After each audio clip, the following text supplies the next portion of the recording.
I gave my dad $20,000 for his birthday, but he said, "Money doesn't buy respect, you're mediocre." My mom nodded, so I tore up the check and stopped paying their bills. My name is Ethan, and I'm 24 years old now, but this happened a while back when I tried to give my dad, Michael, the biggest gift of my life for his birthday. Ever since I was a kid, my dad was my hero. He worked in a factory, coming home exhausted with calloused hands, but he always brought something for me. A toy car, an old ball, cheap candy. It didn't matter what, I saw it as if he was giving me the world. He'd say, "You're my champ," and ruffle my hair, and I felt like the happiest kid on the planet. My mom, Susan, was in the kitchen making tasty meals with the little we had, and my younger brother, Liam, was the typical kid who played with anything he found. We were poor, but I felt like we had everything. That was until I turned 22. That's when everything changed. I found a way to make money online, something that started as a hobby. I uploaded videos teaching simple stuff, how to fix a phone, how to edit photos, that kind of thing. One day, one went viral, and suddenly big brands were paying me to promote their products. In less than a year, I was earning more money than my dad had ever seen in his life sweating in that factory. Don't get me wrong, it wasn't easy at first, but compared to what he went through, it felt like a game to me. And that's where the trouble started. My dad didn't take it well. At first, he made jokes like, "Oh, the millionaire of the house, don't forget us poor folks," but I saw something off in his face. His eyes didn't smile like before. It was envy, though it took me a while to admit it. He'd busted his back working his whole life for a measly paycheck, and I, his son, was swimming in money without suffering like he did. I think that ate him up inside. Still, I didn't want it to drive us apart. With my money, I started paying the household bills, rent, electricity, water, internet, so Liam could play his video games. I even bought them new TV because the old one was shot. My mom would say, "Thanks, son," in a curt but sincere way, and Liam would just say, "Cool," and go back to his thing. But my dad, he never said thanks. He'd grumble or change the subject, like my help offended him. Then came his birthday. I wanted to do something special, something big. I thought about giving him a $20,000 check. It wasn't just money. It was my way of giving back for everything he'd done for me as a kid, of saying, "Dad, now you rest, I've got you." I spent weeks picturing his reaction, nervous but excited. I wanted him to be proud of me. The day came, a Saturday. My mom made roasted chicken.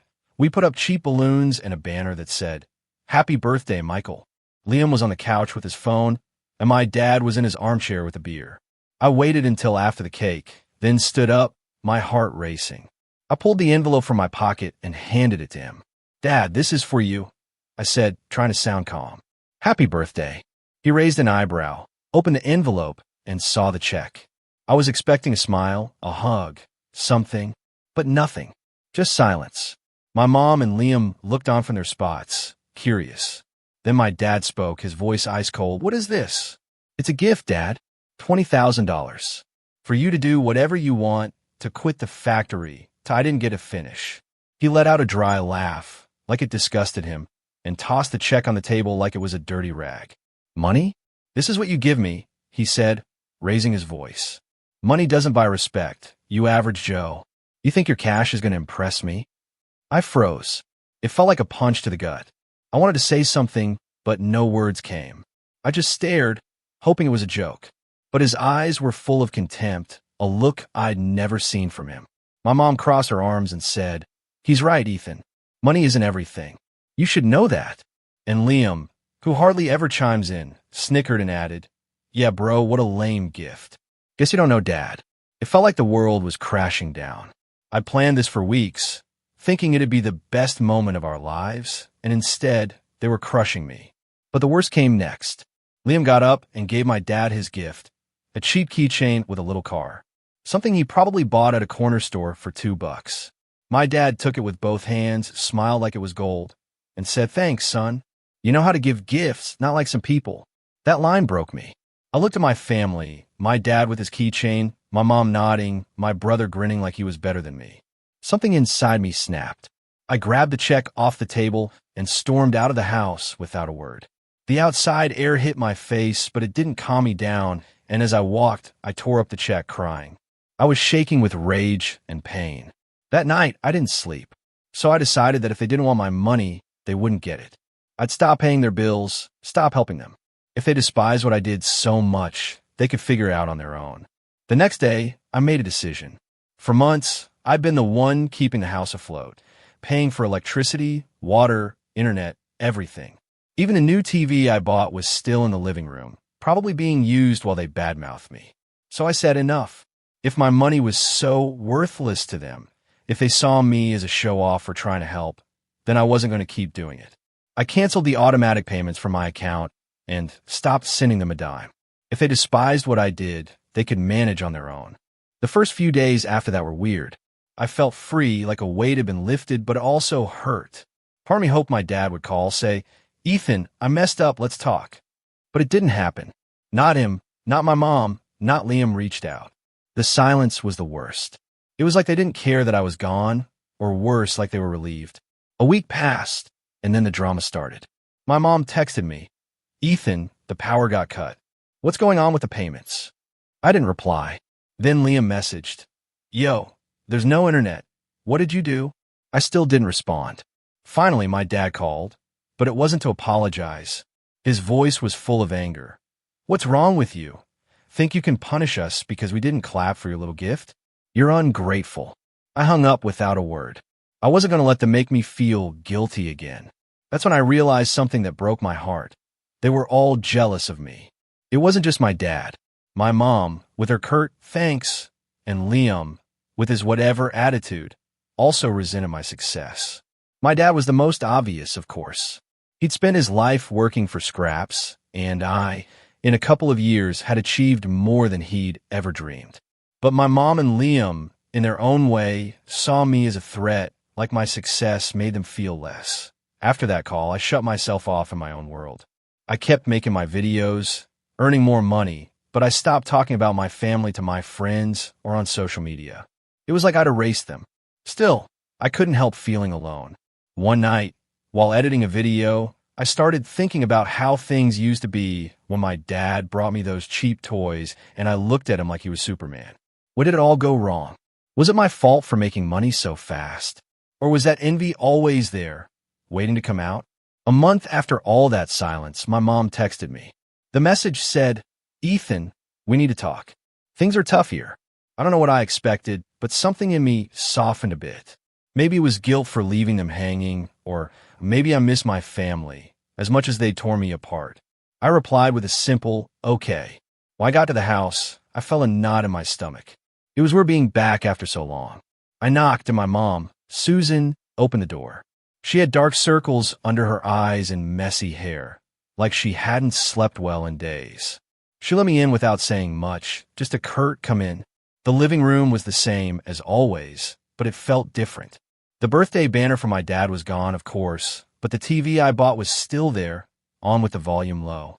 Liam was sprawled on the couch, staring at his phone, and my dad, Michael, was in his armchair, a beer in hand, as usual. No one greeted me warmly.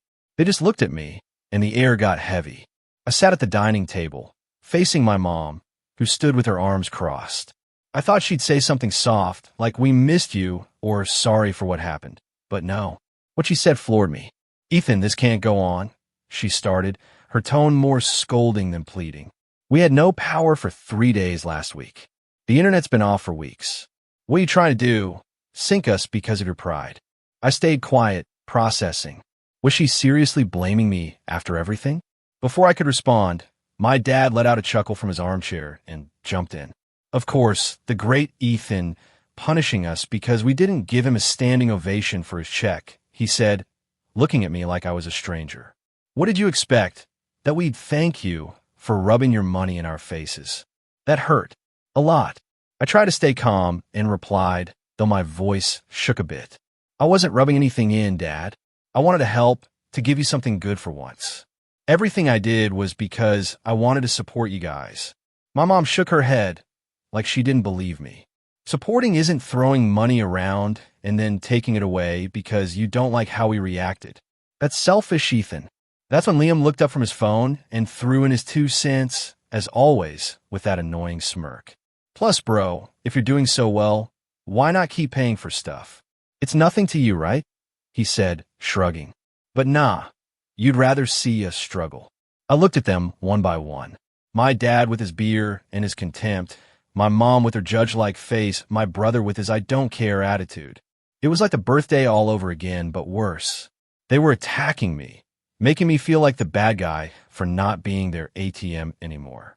Something in me snapped again. I stood up from the chair, my hands clenched into fists.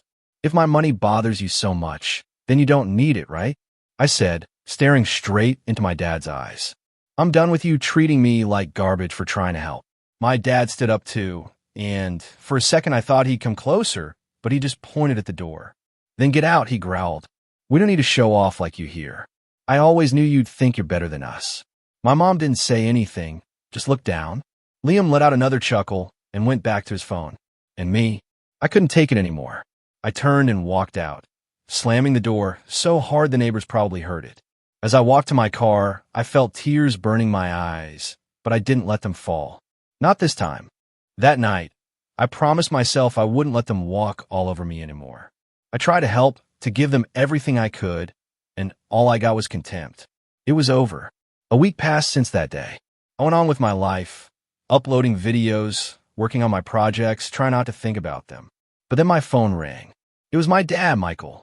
Seeing his name on the screen, I almost didn't answer. I thought about letting it ring, but something made me hit the green button. His voice wasn't like the last time, full of anger. This time it was broken. Ethan, son, he started, and that alone shocked me, because he hadn't called me son in years. Please, hear me out. We need your help. We can't afford the bills. The power's about to get cut again, and the water. I don't know how we're going to pay for everything. I swear I'm sorry. Sorry for not accepting the check. Sorry for looking down on you. I was an idiot. Please forgive me. For a second, I stayed silent, hearing him beg like that was something I never imagined. Part of me wanted to believe him, to rush to help like I always had. But then I remembered everything. The birthday, the check tossed on the table, the words average Joe and show off, my mom and Liam backing him while they made me feel like nothing. That forgive me came too late. Dad, I said, trying to keep my voice steady. Do you know how I felt when you treated me like garbage? When you said my gift was worthless? I tried everything for you guys, and it was never enough. I can't keep doing this. He tried to interrupt, pleading more. Please, Ethan, just this once. We don't know what to do. We're your family. You should have thought of that before, I replied. I'm not helping. It's over. I hung up and put my phone on silent. My heart was pounding, but I didn't regret it. For the first time in a long time, I felt like I was taking control. I wasn't going to be their lifeline after they drowned me with their envy and contempt. If they couldn't value me when I reached out, they didn't deserve me reaching out again. Since then, I haven't heard from them. It's been a couple of weeks, and though my mom sent me a text saying you're cruel, I didn't reply. Liam hasn't bothered to write, and my dad hasn't called again. I guess they're figuring out how to get by on their own, like they always wanted. And me, I'm learning to live without that weight. I keep earning my money, and for the first time, I feel like I don't have to prove anything to anyone. Update one. Hey everyone. I see a lot of comment from you all, some supporting my decision, and others questioning it, saying family sticks together no matter what. But that's what I tried to do, support them, help them, but all I got was disdain in return, so my decision isn't changing. Also, several of you asked for an update on what happened with my family after I cut off all support and stopped talking to them. It's been 2 months since my last post, and yesterday, I found out some things that, well, I don't know how to feel about. Here's what I learned, because this is still a mess that I talked to a close cousin who filled me in on everything. Turns out my dad, Michael, got laid off from the factory where he worked his whole life. According to my cousin, the company was downsizing, and since he wasn't performing like he used to, age and exhaustion took their toll, he was one of the first to go. He was left with nothing. No paycheck, no savings, no way to pay the bills that were already piling up since I stopped helping. In the end, they couldn't keep up with the rent for the house we all used to live in, and they got evicted. Yeah, they were kicked out. My cousin says it was a disaster, that the neighbors saw their stuff getting hauled onto the street while my mom cried and my dad yelled at everyone. Now, my dad found a job, but it's a shadow of what he had before. He's working as a security guard at a parking lot, One of those long overnight shifts that pay next to nothing. My cousin says he looks exhausted, that it barely covers food, and he's always complaining about how unfair life is. I don't know exactly how much he makes, but it's probably a meager wage that doesn't cover half of what they need. My mom, Susan, is in a tough spot too. She had to sell the TV I bought them, the one they used while talking smack about me. She sold it for a few bucks to a neighbor, probably to buy food or pay off some debt. My cousin says she spent her days looking for anything they can sell, but there's not much left. The place they're living in now is a tiny rented room in a cheap neighborhood, and they barely have any furniture. It's like everything they built has crumbled. And my brother, Liam, well, he decided he wasn't going to stick around and sink with them. He moved in with a friend of his, one of those guys he played video games with all day. He left my parents to fend for themselves, without looking back. My cousin says Liam keeps saying it's not his problem, and that he's fed up with everything. I don't know how my dad took it, but I bet he didn't like his favorite son ditching him like that. When my cousin told me all this, I didn't know what to feel.